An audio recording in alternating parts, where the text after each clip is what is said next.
Electronic media సోదరులకు అదేవిధంగా మాజీ శాసనసభ్యులు మా తండ్రి సమానులు పెద్దలు గౌరవనీయులు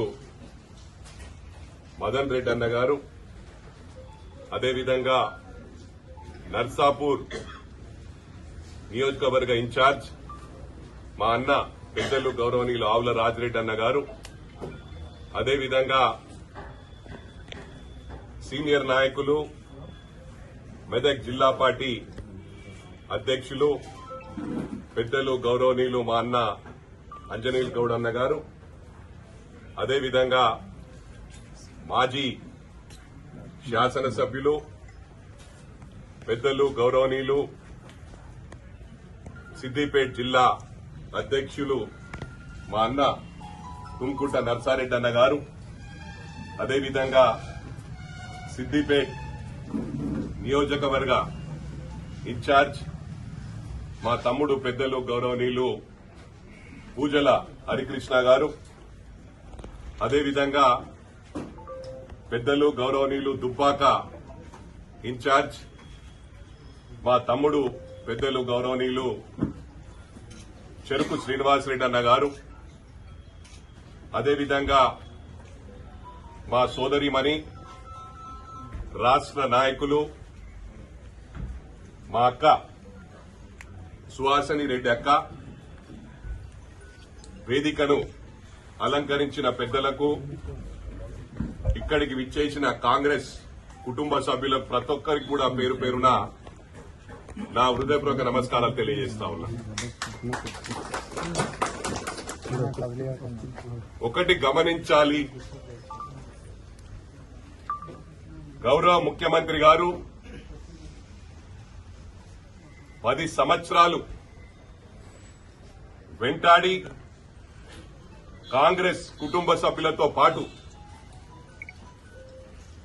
ఈ బీఆర్ఎస్ గతంలో టీఆర్ఎస్ ను వాళ్ళ అరాచకాలని బయటపెట్టి గద్దె దింపడం జరిగింది. ఇది గమనించాలి. It's very important point. ఇది నోట్ చేసుకోవాలని చెప్పి కూడా మీడియా సోదరులకు విజ్ఞప్తి చేస్తా ఉన్నాను. ఎందుకంటే బ్రహ్మాండమైన మీడియా మన తెలంగాణలో ఉండడం మన అదృష్టంగా భావిస్తా ఉన్నాం. కానీ కొందరి వలన, ఎందుకంటే ఒక్కొక్క పార్టీకి ఒక మీడియా ఉంది, వాళ్ళు ఇష్టారాజ్యంగా రాసి ప్రజలను రెచ్చగొట్టే విధంగా, పార్టీలను రెచ్చగొట్టే విధంగా ముందుకు పోతా ఉన్నారు. ఇది నేను సీనియర్ జర్నలిస్టులకు కూడా విజ్ఞప్తి చేస్తా ఉన్నా. దీనికి ఏదో పాయింట్ లో ప్రతి దానికి ఒక హీల్డ్ పాయింట్ ఉంటది.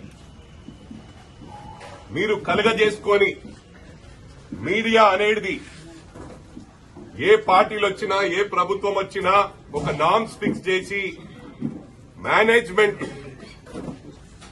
మేనేజ్మెంట్ ఏ పార్టీకి సంబంధించిన వాళ్ళున్నా మీడియా వాళ్ళు మాత్రం, ఎందుకంటే కొందరు న్యూట్రల్ గా ప్రవర్తిస్తా ఉన్నారు, బ్రహ్మాండంగా ప్రవర్తిస్తా ఉన్నారు, హుందాగా ప్రవర్తిస్తా ఉన్నారు. మరి ఇదే కాకుండా హరీష్ రావు లాంటి వారు, కేటీఆర్ లాంటి వారు ఒక 40-50 యూట్యూబ్ ఛానళ్లను మెయింటైన్ చేస్తా ఉన్నారు. ఇది గమనించవలసిన అవసరం ఉంది. వీరేం చేస్తా ఉన్నారంటే ఆ యూట్యూబ్ ఛానల్స్ కు ఈయనకు ఒక 300-400 మంది డబ్బులు ఎక్కువైపోయినాయి వీళ్ళ దగ్గర బాగా. ఈ బీఆర్ఎస్ ప్రభుత్వంలో ఉన్నప్పుడు దోస్క తిన్నారు. వీళ్ళొక 400-500 మందిని ఎంప్లాయ్మెంట్ ఇచ్చి హరీష్ రావు గాని, కేటీఆర్ గాని సోషల్